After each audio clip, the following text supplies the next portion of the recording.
Assalomu alaykum aziz qarindoshlar. Bugun 11 oyning 6 kuni chorshanba. Sizlarga nazroq uchurni yetkazib qo'ydim. O'tgan qatimgi videoni, o'tgan haftalik videoni ishlagandan keyin men bilan 3-4 nafar ukalar aloqalashdi. Ularning hammasi shu oilasidan aytdi. Ig'ir fojialarniki bo'lganligi. Şu ahvallarni deb, keyin qanday qilsam bo'ladi deb. U ukalarniki birisiniki mandaq. Mening ukam Misrda o'qib 2019-yili vatanga qaytib ketgan. 4 yil bo'ldi, aloqa yo'qdi. 3 hafta burun xabar oldim. Ukamni o'ldirib ketibdi. Ocham yo'qolib ketibdi. Opam lagerda sarang bo'lib qolibdi. Chet elda men saq qoldim. Nima qilishimni bilmayapman. İkinci ukamiz bilan men telefonda ko'rishdim. U o'zi telefonda so'zlashsak deb shuni talab qildi. Men telefon qilib telefon so'zlashdim. Yig'lab turib o'g'il bola yig'lab turib gapini intayin tasdiq qildi. Uniki fojiasimi yuqoridagiga o'xshab ketadi. Ashta bir ahvolni dedi. 3-yinimizniki menga degan so'zi mundaq. En küçük ukamni lagerdan oldingi haftada qo'yib tikan. Bugun Urumchida jon uzdi. 40 necha yosh. Yuqori darajalik ilm yurtida ishlaydi. Lagerda xizmatchi bo'lib ishlayotgan. Kuniga 18 soatni ishlashga majburlab, ojizlatib o'ltiribdi. Mushu qarindishimizniki deyishcha, hozir lagerdagi mehnat ishlarini qilganlarniki hammasi Uyg'ur ekan. Mehnat ishlar deganimiz endi lagerga sulanganlarni qiynaydigan, ashtaxshlarni qilganlar, xizmatchilar, aniq o'qituvchilar degandek hammasi Uyg'ur ekan. Ularni kuniga 18 soatni ishlashga majburlaydi ekan. Ularniki turmushim yaxshi emas ekan, yeydigan tomoq, boshqa sharoitlarim qat'iy yaxshi emas ekan. Shunga hozir shu lagerlarda ishlayotgan Uyg'ur xizmatchilarning ichidami, masalan, o'lib ketib qolganlarmi ko'p ekan. Yüzünü öldürüp ağlarmı bakken, nahiyeti düşkünlük içinde yaşaydı kendini. Bunu biz oylap baksak, asıl tasavvur kalayımız. Andakin, şu üçüncü digini, öyde acemdeki kızı türmede, Ariel ikilisi yerim palaç, anam dadam ikilisi manalmaydı. Birli sınırım kaldı. Bunun iri lagerden çıkıp hazır tekçe doktorxanada manalmaydı. Singlimni tutib kelsa, uydagilar qanday qilarkin deydi. Men ukamga kelib ketgandan keyin ahvolni meniki Xitoy boshliq tunishim bilan o'rtoqlashdim. U ahvolni bilgandan keyin menga bunday narsani deb berdi. Lagerda ishlayotgan mayli saqchi bo'lsin, mayli o'qituvchilar bo'lsin, yoki boshqa xizmatchilar bo'lsin, hammasi tutiladi yoki eng oxirida o'lib ketadi. Xitoy hukumati lagerga oid hech qanday isbotning sirtqa tarqalib ketishini xohlamaydi. Bu faqat vaqt masalasi. Hatto barliq ishlayotganlarning oila a'zolari bilan qo'shib yo'qotadi. Bu ashadagi bir Xitoy boshliqniki degan gapi. Men buni burunmi degandim. Hozir bu ishlar rost bo'lib chiqyapti. Bu lager ishlayotganlarniki ko'pinchisi Uyg'ur. Xitoyniki planni oxirida mush Uyg'urlarniki hammasini o'ldirib isbotlarni yo'q qilib o'tish. Yaqinda menga yana bir qarindishimiz bir xat yozibdi. Umo shu Sharq Turkistondagi bir Xitoy boshliq bilan ko'rishibdi shu hozir ahvol haqida. Uniki ko'rish jarayonida ilgari yoshlar mundaq ekan. Hozir har bir yezida birdan bo'lmish deydi. Maxfiy hujjatlar bo'limi degan birdan uy ishxona ta'sis qildi. Hozirlik tor orqali shu lagerlarga oid har qanday uchurni internet orqali mandirish cheklanibdi. Internetda mandirish bo'lmaydi ekan. Agar boshqa bir yerdan bir hujjat lozim bo'lib qolsa, uni chuqur USB drive, UPen degan nimaga qachilab qo'lda ko'tarib olib ekan. İnternet emas, qo'lda ko'tarib olib ekan. Andan keyin og'ani uydimi, apaga yadimi hammamiz imzo qo'yib topshirib oldi ekan uni. Müşte narsani topshirib oldim, müşte narsani ep mangdim deb. Bu maxfiy uyda shu tarbiyalash markazi, ondan keyin shu ishqi lagerlarga oid butun uchurlar mishada saqlanadi ekan. Burunqi shu qog'ozga besilgan uchurlarniki hammasini o'tgan yil o'tda kuydirib yo'q qilib ketibdi hammasini. Men buni anlagandan keyin his qilganim yaqinda azroqcha hujjatlar sirtqa chiqib ketgan lagerga oid. Xitoylar hozir buni chilamay bütün qog'ozga besilgan hujjatlarniki hammani kuydirib faqat hech qanday internet yo'q uylarni ta'sis qilib shu yerdagi kompyuterda saqlab, undan keyin bu hujjatlarni bir yerdan yana bir yerga olib bormoqchi bo'lsa-mu,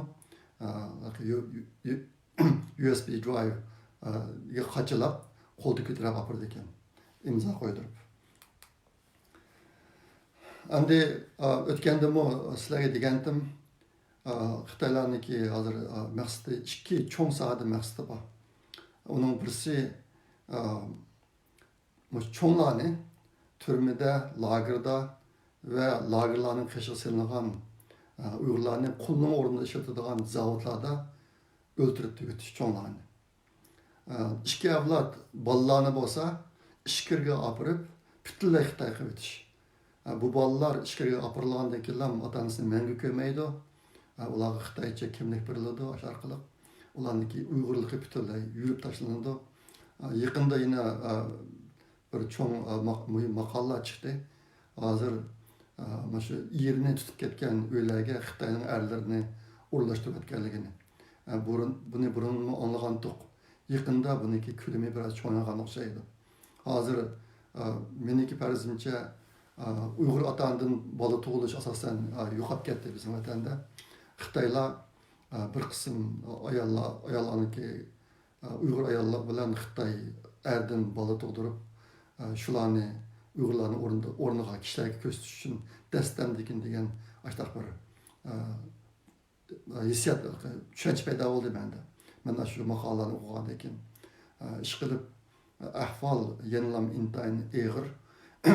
Endi abaytman degan ahvol mana o turma lagerlarda ishlayotgan Uyg'urlarni kino yo'q etadiganligi.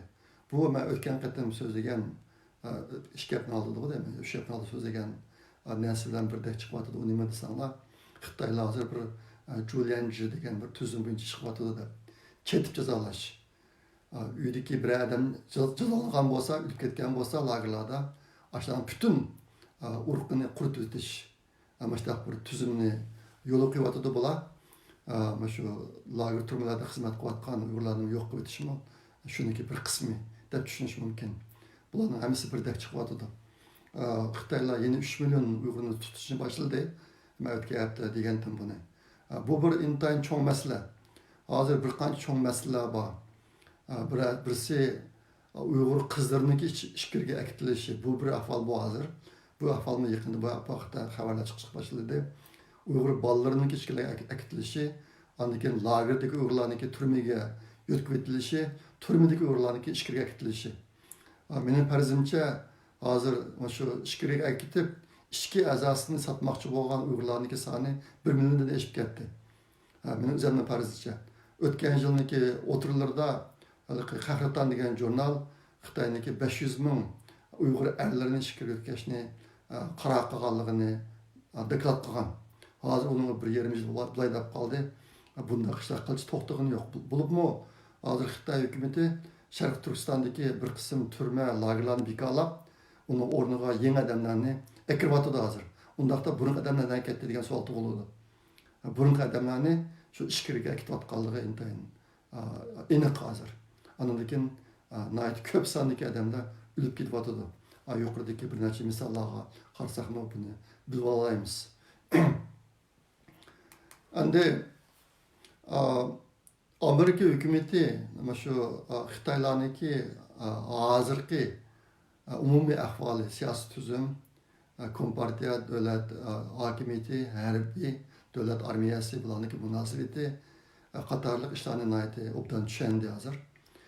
Shuning bilan birga Xitoyniki mana shu tirik adamning ishki azosini setish savdosini yaxshi tushundi. Buni bu haqda yaqinda yangi bir video chiqdi. Bu video shu 9-ayning 27 kuni Washingtonda ishlangan ekan. Robert Spalding degan bir kishi bilan yana bir dаңliq bir axborot organi bor. Real Vision deydi inglizcha. Haqiqiy vision deganga uyg'urcha yaxshi gap yo'q. Haqiqiy ko'z qarash yoki bu yerda vision degani yiroqni ko'rish nuqta nazariga qaratilgan narsa. Real Vision degan bir organ bilan shu Robert Spalding'niki o'tkazgan suhbati. Robert Spalding ayni vaqtda Amerikaniki Birlashma Armiya qo'mondonlik markaziniki raisiga maslahatchi bo'lib ishlagan. Xitoy haqidagi maslahatchi bo'lib ishlagan. O'zi Beijingda 2000-yilda tug'an, Xitoychani biladi. Xitoylarni cho'nqur tushungan odam. Buning suhbatida muhim uchurlar bor. Bu odamniki Xitoy haqidagi tushunchasi. Agar uni anglasangiz, bularniki hozir Xitoyning to'liq tushunib ketganligini bayqalaysiz. Shu nima orqali? Shu suhbat orqali.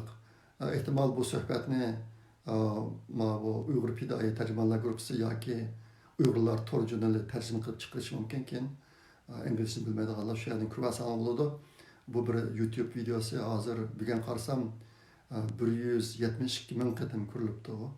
10-15 kuni chiqqan torbetiga. Ana o'shalarnikida bu odam o'tirib qo'ygan yana bir muhim narsa nima desanglar, shu odamlarniki, tirik odamlarniki ishga asos savdosi Jiang Zemin vaqtida boshlangan ekan. Jiang Zemin Xitoy kompartiyasiga bosh sekretari bo'lganda shu Falun Gongchilarni butunlay yo'qotinglar degan buyruqni tushiribdi. Tushirgandan keyin bu Xitoy armiyasi bu Falun Gongchilarni bekor o'ltirmayli deb ularning hammasini tutib sulab Xitoyda ishga asos savdosini boshlabdi. Hozir ham bu ishga asos savdosi bir mukammal, nihoyatda ko'p kirim topilgan savdoga aylanibdi.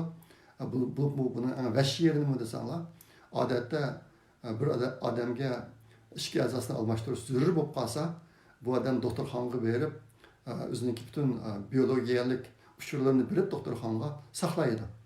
Bir o'lib ketish oldidagi odam o'zining ish asosini taqdim qilishga rozi bo'lgan odamniki ishga asosi chiqishchilik.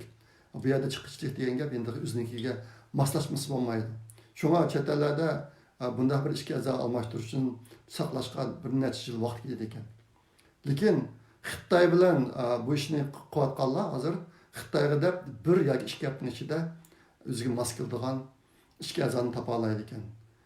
Yolg'iz bu emas, bu vahshinasi nima desa, hozir chet elda ishga azo topgan chog'da bu kasalga uqtish qildi ekan, sana mos keladigan bir ishga azo chiqdi.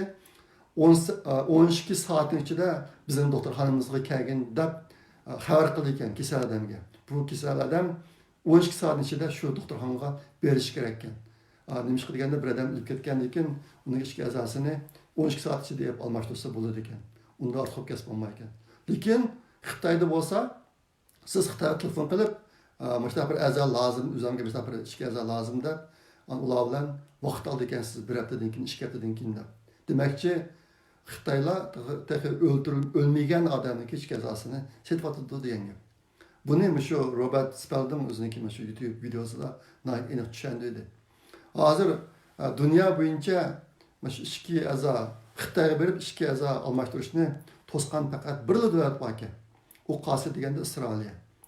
Nima bo'pti desanglar, Isroiliyada bir doktorga tizimlatgan bir kasal bor ekan, ishga azosini almashtirgan yurakmi bir narsasi. Bu odam saqlab ishchilar bo'lib ekan, to'satdilar, yaqinda to'satdilarmikin. Doktorga debdi, "Men ishga azo topdim, endi sen bilan qilsam bo'lgan bo'ldi." Deganki, "Sen nereden topding?" desa, "Xitoydan topdim" dedi. "Xitoyga qachonga borsa, bir haftadan keyin boraman" dedi. Deganki, bu doktor hayron qolibdi. "Qanday qilib sen bir haftadan keyin Xitoyga borib ishga azo almashtirsa, bunda ishga azoni sen nereden topding" deb, shunga bu doktor tashxisi Xitoyda mushtaq ig'ir darajadagi tirik odamlarning ishga azosi savdosi bo'layotgan. Bu doktor ayni vaqtda Yahudilarniki çoğun qırğınçılıqlardaki ahvallarını öz göz bilen köge adamki. Holokostni. Hatta bu başka bu kişi İsrail hükümeti gidip Yahudilarning, İsrail'deki Yahudilarning Xitoyga berib ishga yaza almashtirishni cheklatdi. Buni o'sha odam shu videoda tafsil tushuntirdi. Endi meniki bu gaplarni deyishimga sabab nima deganda, shu Qahraton jurnali Xitoyniki 500 ming Uyg'ur erlarini ishga o'tkazmoqchi bo'lganligini e'lon qilgan. Lekin undan keyin hozir vatandagi lager turmalardagi nurg'un Uyg'urlar yo'qolib ketdi. Yo'qolib ketyapti, davom yo'qolib ketyapti. Mening o'lcharimcha ishga aktivlaganlar 1 milliondan oshadi. Xitoy mushu tirik odamlarni ishga olib borib, ularniki maqsadi cho'nglarniki hammasini o'ldirib tugutish bo'lgani uchun ishga olib borib, ularniki ishga azalarini setyapti. Andan keyin Uyg'ur qizlarini ishga aktivyapti. Yaqinda bizning vatanda qizlarning yo'qolib ketish ahvoli intay egilishib ketibdi. Qizlarning yo'qolib ketish ahvoli. Andan keyin hukumatni ishga tushib ketayotganlar bor. Endi agar Xitoy hukumati haqiqatan Uyg'urlarniki cho'nglarning hammasini o'ldirib, faqat ishga olat yoshlarni olib qilish yoki yana bir qism kishilarni, bolalarni Uyg'ur ayollarni Xitoy aridan tug'dirishmish bir narsa plan qilgan bo'lsa, bu tirik Uyg'urlarniki ishga asosiniki so'zini qilganligini aytdi, aniq narsa. Hozir bizning ahvolimiz shu darajaga berib ketdi.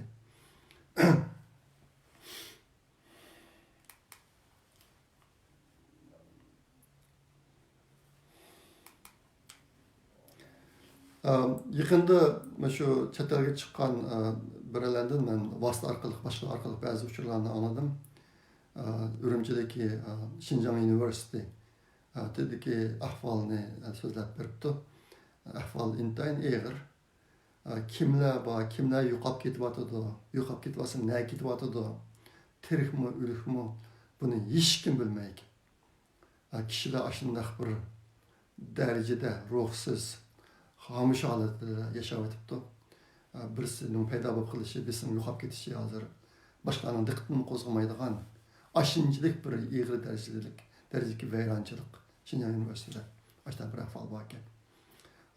Mana necha kun oldida WhatsApp'larga yana bir uchur chiqdi. Bir vaqt namozni 20 ko'ydan o'tashga majburlangan dadamda, birlarniki dadasini hukumat berib, sen masjid berib kuniga namoz o'qiysan dediki, bu odam o'qimayman. Din tashviqatim desa, o'qiysan deb majburlab olib o'qitib, bir namoz o'qiganga 20 so'mdan, bugun 5 vaqt namoz o'qiysan deb qo'liga 100 so'mdan tutqizib majburdan namoz o'qib olgan ahvolni yozibdi. Bu nima desanglar, bu yildan boshlab shu bizning vatanga berib sayohat qilgan Xitoylar ko'payib ketdi. Manga kelgan sonlarda jiq bu 20 milliondan ko'proq yilga ashlardan beryapti deydi. Endi ashlarniki ko'zni bo'yash uchun bular rasmiy sahnada o'yin qo'yganga o'xshash masjidlarni yasab, bir qism Uyg'urlarni majburlab olib namoz o'qitib, mushtarishlarni qilyapti. Bu ko'z bo'yamchilik qilish uchun qilayotgan ishlar. Endi men bu videoni ishlagandan keyin biz qanday qilsak bo'ldi degan savolni so'rayotgan qarindoshlar xili ko'p hozir. Men har qatorliq videoda qanday qilishni deb qo'yapman amaliyotda oxirida. Shu men so'zlayotgan mazmunlarni inglizcha chiqargan bo'lsangiz degan takliflar bor. Buni men tushunaman. Men inglizcha chiqaryapman.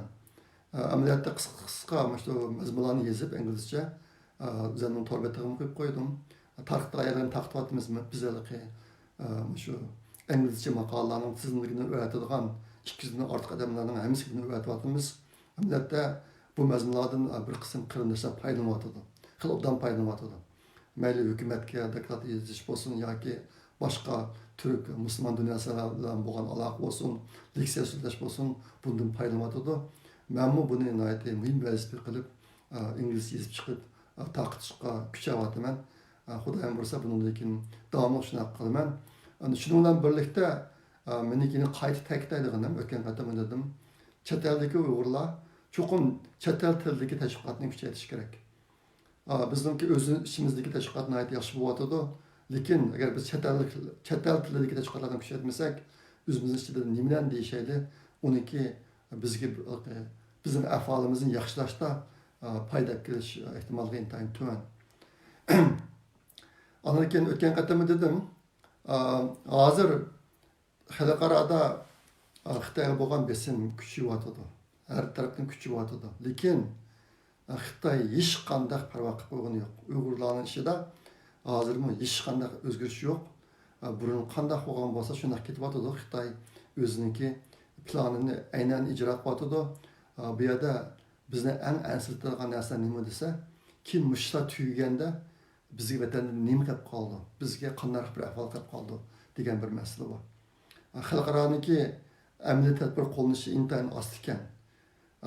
Endi oldimizda ehtimol Amerikadagi qonun loyihasi tasdiqlanishi mumkin Uyg'urlar haqidagi. Qachon aniq emas, lekin cho'qim tasdiqlandi deb ishonaman. Uyg'ur masalasida xalqaro sudmi hukm chiqarishi mumkin. Bu jihatni olib borilayotgan ishlar bor. Hukm chiqarishi mumkin.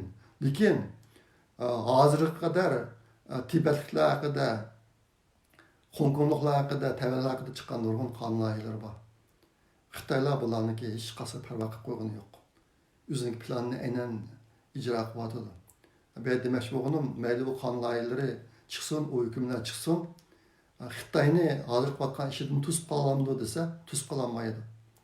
To'sib qololmaydi. Ashta boshqa bizniki o'zimizniki taqdirni o'zgartirish o'zimizning qo'lida hozirmi. Agar o'zimiz ish qilmasak, boshqani saqlab turgan bilan ish olmaydi.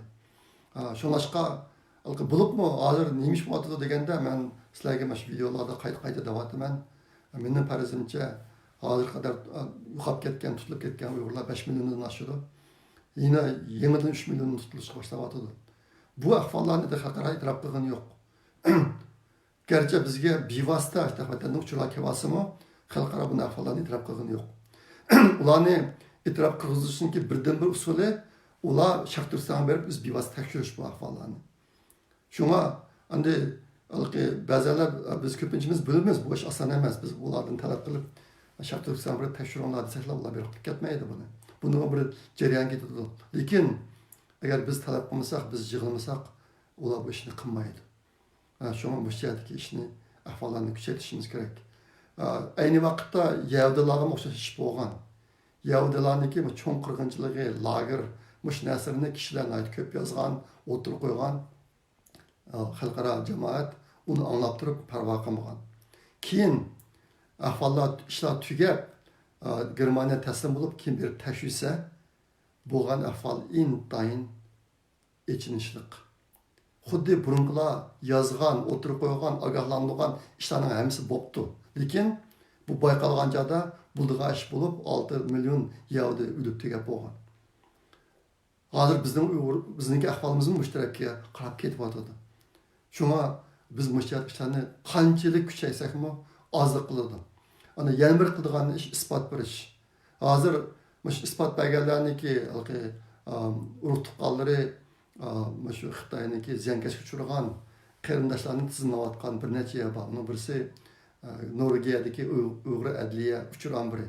Bu ambiri hadab uchurlarni to'playotdi. Shunga boshqa endi hammamizning uydan hozir mushtaq nayt ichinishliq ig'ir ziyonlar bo'yotdi. Bizning qiladigan bir ishimiz boshqani qilmadik degan taqdirdami, ashlarning ahvolini xotirtib qo'yish. Isbot shaklida, mana shu bo'ldi oilamga degan. Agar buni qilamasak, biz uyimizdagilarga qanday yuz kelamiz vaqti kelgan chog'da. Biz o'ylab baxsak bo'ladi. Shunga buni tushuntirgan bir o'rin Uyg'ur adliya uchragan biri, yana birisi Jini Buniniki bir torbeti bor, shohid biz degan. Umumiy tizimlayotdi. Undan boshqa Jini Bunin hozir her ayda videolik isbotlarni to'plab oyda bir qatim Uyg'ur Palace degan bir torbetiga chiqarib qo'yapti. Men buni shu bugungi videoni ostida chaplab qo'yaman, tor adresini. Bo'lsa, hammanglar sizlarning videolik isbot berib, buni Jini buni aytib bersangiz shu yerga to'plasa. Hozir endi men bu torbetga qarab baqdim, isbotlarniki ko'pinchisi Uyg'urcha. Endi inglizcha bilmaganlar uchun boshqa amal yo'q, mayli. Lekin meniki mishada tashabbus qilgan yana bir ishim, yana bir narsa, xizmat. Hozir chet elda xalq Uyg'urcha studiolar bor. Agar imkoniyatlar yor bo'lsa, mana shu Uyg'urcha bilgan isbotlarning ostiga İngilizce sözünü qo'shib, ashuni qaytadan ishlab chiqqan bo'lsak, buni qancha ko'p qilsak shuncha yaxshi. Ma'batin degandek, bugun atla uydim biramdi deganda unday emas. Lekin agar biz buni o'zimiz so'zlasak, uniki bizga kelgan foydasi ko'p emas. Chuqur xalqaro anglatish kerak. Shunga bu jihatda agar hamkorlik qilishni xohlaydiganlar bo'lsa, men bilan aloqalasanglar bo'ladi. Men bir-birini o'zaro uchrashtirib qo'yaman. Mushu navbat qilgan eng muhim ishlarniki birisi. Mushu uyg'urcha isbot bergan videolarning ostiga inglizcha so'zni kirgizish yoki tek isbot bermaganlarni uyg'urcha inglizcha isbot bergizib, rasm bo'lamdi yo ovoz bo'lamdi, uningga inglizcha so'zlarni qo'shib ishlab chiqarish. Mana qilib amaliyotda 5 milliondan ortiq odamni yo'qotgan Uyg'ur millatidagi bir millatniki isboti necha 10 ming bo'lishi kerak. Tabii bizniki bir ming bo'lmaydi hozir. Men jini buni qarasam degan uniki bit degan videosi 187 bo'libdi degan. 187 video bo'libdi. Qolgan bu Uyg'ur adliya uchran biri yani jini buniki şahit biz degan yerlarda qanchalikdan odam tizimli bo'lganini bilmayman. Lekin biz uchun bu bir fojia hozir. Isbotlagan bir vaqtlardan to'liq chiqmayotgan. Men bir qism qarindoshlar nimani saqlayotdi, uni o'qimayman. Anikin Xudoyim bilsa kelar oydan boshlab hozir yana bir projekt bor. Don't Trust China degan bir projekt. Xitoyga ishonma degan. Bu projekt mi shu bir qism ingliz videolarni ishlamoqchi isbot shaklida. Isbot berganlarning videosi. Hozir boshqa videolar ishlanishga boshladi. Xudoyim bilsa kelar oydan boshlab shu isbot berganlarning ingliz videosi ishlanishga boshlaydi. Başlandı eğer müşterinin kılıçlı halagan bolsanlar, halaylar bolsa İngiliz ispat berişini ben bilan aloqalasam bo'ladi. Endi albatta men degandek Amerikadagi qonun loyihasi tasdiqlanishi mumkin. Xalqaro sudda Xitoy haqida hukm chiqarishi mumkin. Lekin bulardan kelib chiqadigan natija unda tez emas. Asta Xitoyniki hozir ijro qilayotgan planni o'zgarishini atayin. Hazır buniki yan bir misal süpitede yakında Amerika'daki muavin prezidenti Mike Pence söz kıldı. Ondan keyin Tashqi ishlar ministri Pompeo söz kıldı. Shularniki so'zniki eng oxirgi diqqat qilsanglar, ikkilisi eng oxirida Xitoy bilan bo'lgan munosabatda bir yangi sayf etishni xohlaydiganligini deydi bular. Buniki oldingi sharti asasen iqtisadi menfaat. Yani bular 3 narsani shart qiladi.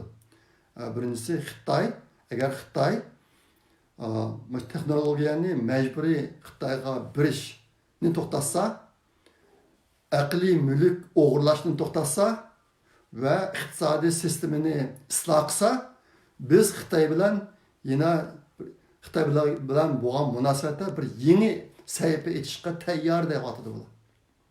Maaş şartlarının içinde kişilik hukuk yok. Uygur'u yok. Hong Kong'u yok, Uygur'u yok, başkaları yok. Fakat 3 iktisadi amil var. 3 iktisadi şart var.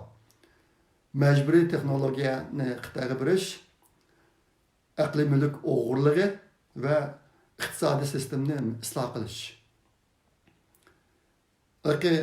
Meni bak salbiy gapirdi ekan deb o'ylab qolmanglar. Men bir tabiiypanchi. Men faqat köygenni anlaganı değmezlerge. Onun aldıdan nurgun isli gaplar çıktı. Her şekilsinden. Uygurlarının gaplarının çıktı. İsli gaplar çıktı. Lekin en ahırda Xitoyga bergan uçurda mush narsalarni o'tirib qo'ydi bular. Demak, agar shu iqtisodiy shartlarni hozirlasa Xitoylar Amerika yana Xitoy bilan bo'lgan munosabatda bir yangi sahifa ochadi degan gap.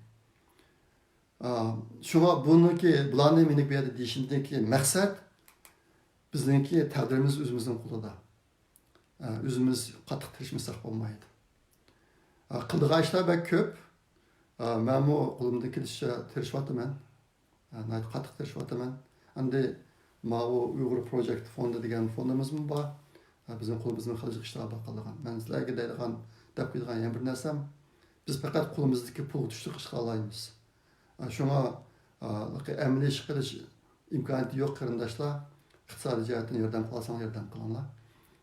Ish qildigan ish va ish qildigan odamlarni biz topaylik. Biz topib uni biz o'rlashtiraylik. Ma'qulamsa, ko'p rahmat. Bugun qancha bo'lib ketdi uqmayman. Men ozroq so'zlay degandim. Kelar qatim ko'rishishcha omon bo'linglar. Xayr xo'sh, Allohga omonat.